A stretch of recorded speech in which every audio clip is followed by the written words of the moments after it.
So today we are facing the UCLA Bruins. We're facing Aiden F0715. He has Tom Seaver on the mound.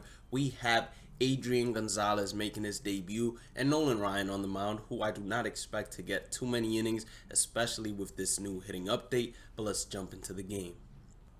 12-6 slider changeup. Let's get this started, baby. That was a fastball, I believe, maybe a sinker. We hit it to right field. He has Vladimir Guerrero actually making his debut as well, I would assume, and he got the first out of the inning. Now, we have Nolan Ryan on the mound. I hate using Nolan Ryan, but on Hall of Fame pitch speeds, he's actually not as bad as a lot of people would expect him to be. I think we're going to go with an inside fastball now with a 2-2 count to Ken Griffey Jr. A little bit early, but we get it right on the line to actually strike him out. So now we have an 0-2 count on his cap. We're going to throw him an inside fastball, the same pitch that painted the line with Ken Griffey Jr., and he ends up swinging right there for the second out of the inning with Vladimir Guerrero. We're going to throw an outside circle change. It didn't even stay outside. He was able to smack it past Cal Ripken Jr. for his first base hit. So it's good to see that Vladimir Guerrero can rip here. I know he's probably expecting a fastball inside since that's where we've thrown most of our fastballs. I highly doubt he's going to go steal with Vladimir Guerrero, but he clearly proves me wrong. It doesn't matter as he's gunned out at second base, and we head to the top of the third. So now Adrian Gonzalez is making his ranked season's debut. Let's see what we can do in his first at-bat, and we hit an absolute bomb with Adrian Gonzalez in his first at-bat. I don't even know what pitch that was. All I know is I pressed X. We were early on that sinker and we hit it out. Chipper Jones, it's your turn to shine. He gets an inside slider. Good timing, bad PCI placement. Rogers Hornsby, all you got to do is do damage. That's what we're focused on doing. That was a slider outside. Okay, so our bat is definitely a little too quick for our liking right now. And we 100% have to slow it down. But that's going to take time. You can't just go ahead and slow down your bat in one inning. It literally takes a couple of innings of just reading pitches and swinging early to say, okay, read the pitch and time your bat correctly. Look at that. That was a fastball. Since we were trying to slow it down, we got a little bit under it and we were late. If not, that could have been a gapper shot. I think that was just late good, if I were to guess. Just late okay. So as you guys can see, we're working on it, and it definitely is going to work in our favor in the long run. So Joe Random gets hit by the pitch. That means that Ken Griffey Jr. is going to come in and hopefully get something done here. We need to at least get another run in, and I'm fine with hitting a ground ball in between first and second base. That was, I believe, a fastball down low. We're just looking to take smart pitches and drive the hittable ones. So that was 100% a hittable one. I am not testing 99 arm strength. I'm sorry, but you guys can miss me with that. We are not testing Vladimir Guerrero to see if he does have a good arm.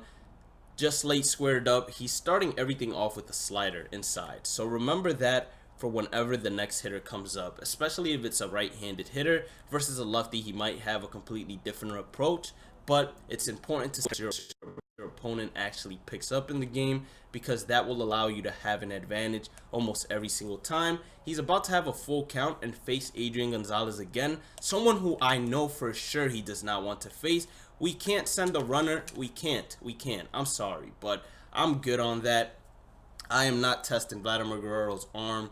I'd rather face him with Adrian Gonzalez and the bases loaded, somebody who already has hit a solo bomb today. He's going to get a high fastball that he could have turned on. Unfortunately, we weren't even expecting a high fastball right there, so we absolutely couldn't turn on it. He dots up the changeup, so now it's 0-2 count. Adrian Gonzalez has his back against the wall. He's going to take the pitch there, so now it's a 1-2 count, bases loaded. The pressure is not on Adrian Gonzalez. The pressure is on Tom Seaver to actually get himself out of this jam. I would have appreciated it if we had less than 2 outs. I'm not sure how we got under that off-speed pitch, but we did end up getting under it, and unfortunately, we're unable to hit a grand slam with Adrian Gonzalez, which is what I wanted to do. Ty Cobb, he's going to start it off by hitting an outside fastball. He was just late on it. He's probably sitting a lot more off speed than I actually expect him to. That's probably because we actually pitch with Nolan Ryan at a pace where you don't know what you're going to get. You don't know if you're going to get off speed, and you don't know whether you're going to get a fastball, because we just like mixing our pitches so well with Nolan Ryan. Not only that, but we can absolutely dot with Nolan Ryan as well. Now we're going to be in a little bit of trouble because Ty Cobb has speed. He got himself on first base, and now he's going to be a threat to steal, and it's going to be a lot harder to locate, especially if we quick pitch with Nolan Ryan. So I think I might even just give him second base, honestly. We're going to throw an outside fastball. Doesn't really stay outside, but should be able to get us the double play here with Cal Ripken Jr. and Rogers Hornsby as the dynamic duo.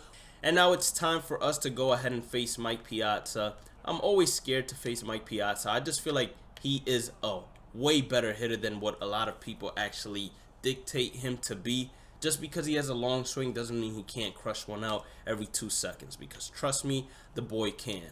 And he got a good squared up, so he's timing the fastball well. I think this is most likely, to be completely honest with you guys, this is most likely Nolan Ryan's final inning. Just because I don't like Nolan Ryan pitching more than 5, I do feel like it becomes a lot harder for not only myself, but him to actually locate the pitches. And Nolan Ryan, he's having a difficult time right now locating, so we're going to throw a circle change. Hopefully he takes the pitch, but instead he actually ended up swinging on a 3-0 count. Not the smartest thing in the world, and that's exactly why. So Nolan Ryan most likely out for the remainder of the game. Wasn't even really paying attention to the pitch, to be completely honest with you all. The next one comes along, and we were paying attention to it. This could be ran down by Ken Griffey Jr. Instead, it's going to be a ground rule double. Cal Ripken Jr., you have to be clutch for us. You have to be clutch for us. He's going to get a base hit. It drops. He gets a base hit. So he drives in a run. 2-0. Adrian Gonzalez's turn to actually come up and try to do something special, considering he didn't do anything special last time. That was an outside. I think it was sinker. Yeah, it was an outside sinker. We tried to hit it the other way. Unfortunately, couldn't. And then we take a four-seamer that should have been crushed, and we ended up taking it. We check our swing. Didn't go there, just early. That was a 12-6. Early foul tip. Didn't even want to swing at that, to be honest. I was just protecting. Like right now, I'm on a fight or flight mode. Like I'm protecting every single pitch I possibly can until I get myself a good pitch to hit. Once I get a good pitch to hit, I'm driving it. I'm telling you all, I'm driving it. That one drops. It has to. Let's go. That's another runner. He's actually going to throw home, so we're going to move all the way to third. Adrian Gonzalez, so far, he's been great. I think that in terms of him or Lou Gehrig, you sell your Lou Gehrig, you get yourself Adrian Gonzalez, and you're going to be balling, basically. Four-seamer, how do you miss that four-seamer right down the middle? That don't even make sense. And then you get yourself under that inside fastball or sinker, one of the two, but you get yourself under it. Come on now, you can't be doing that to yourself. Adrian Gonzalez, okay, this is what I like to see. I like to see them debut players that I'm debuting. Instead, he hits a ground ball, Oppo Taco to Chipper Jones, played it right into the shift for the final out of the inning. Do we take out Wade Davis now that he's gonna have somebody else, or do we take out Wade Davis in general? I say we leave him in, but he already pitched 1 inning, so Wade Davis doesn't need more than 1 inning. He's good. He's easy money. We do have Dennis Eckersley, and we do have Billy Wagner. Now we're facing Aroldis Chapman. To me, Aroldis Chapman is probably one of the best guys to face when it comes to lefties, because you're either sitting or you're swinging earlier than you can see. It's one of the two. Frank Thomas up to hit as he came in to pinch hit, and he absolutely crushes a fastball. He's going to hit a solo shot for us. So that's what I like to see. That's why I brought in Frank Thomas to pinch hit for Wade Davis, because it's more important to get another run than it is to actually keep that bullpen arm in. I was hoping to fool him and actually make him think it was a slider, inside slider. Okay, not working. None of the pitches are working, but I'm going to throw him one more inside slider. If it doesn't work, it doesn't work. Instead, we get the late jam pop out to the third baseman, Chipper Jones, playing the shift right now. And we head to the top of the 7th, I believe, maybe 8th. And now we're going to take out Billy Wagner, because we don't want Billy Wagner to pitch to somebody like Mike Piazza. That's a recipe for disaster. We're going to bring in Dennis Eckersley. Now, if I use my entire bullpen for this game, I'm 100% comfortable with it, because that's the reason why I went out and literally spent 300K stubs on a bullpen. Before, our biggest problem was our bullpen Now our biggest problem is, I don't even think we have a problem anymore. I think we're set. Just got to replace AJ Ramos. That's the only card that we have to replace, the only card that's left to replace. I'm not sure how he was able to get a base hit right there, but hopefully Ken Griffey Jr. is able to make the grab. Come on, let's go. That was scary for me. I did not think he was actually going to be able to make that. Damn, we just can't dot it right now. And I don't want to face Lou Gehrig, so we're going to throw it one more time. This one is going to be a lot more inside than I wanted it to, but he was taken the entire way. That is rare to see. We're going to throw a sinker to Lou Gehrig. He's going to line out to our center fielder, Ken Griffey Jr., and now we only got one more inning to hit and one more inning to pitch. So Agon is going to be facing a lefty here. He's facing Aroldis Chapman, and I'm interested in seeing how he makes contact. Holy smackaroo. And if we weren't early on that fastball, Jesus.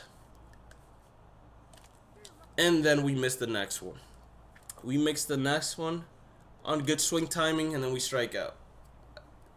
I think we struck out more because I was more focused on the simple fact that I literally did not know how to speak for a second, and I was so flabbergasted that we missed that home run that I think I don't even know if I pronounced miss correctly, but I said something and I was just like, wow, did you really just pronounce that like that? And then we weren't focused on the at-bat because I was like, are you gonna leave that in the video? And now you guys are hearing it in the video, and now you guys are like, dude, why are you telling me this?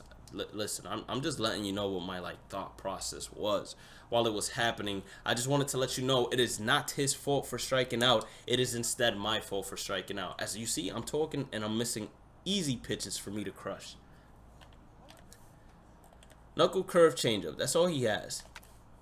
Absolutely demolished that outside pitch. Jim Edmonds is a cheat code in this game.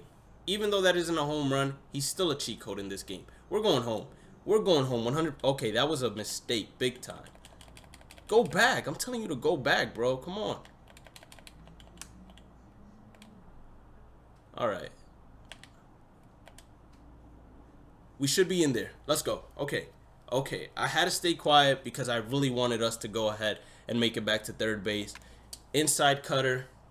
Was expecting to hit a home run there. Unfortunately, didn't. Come on. All we need to do is get a base hit here. Outside sinker. How are you so late on an outside sinker? That can't be possible. You can't be late there and then you line out. Come on, Tony Gwynn.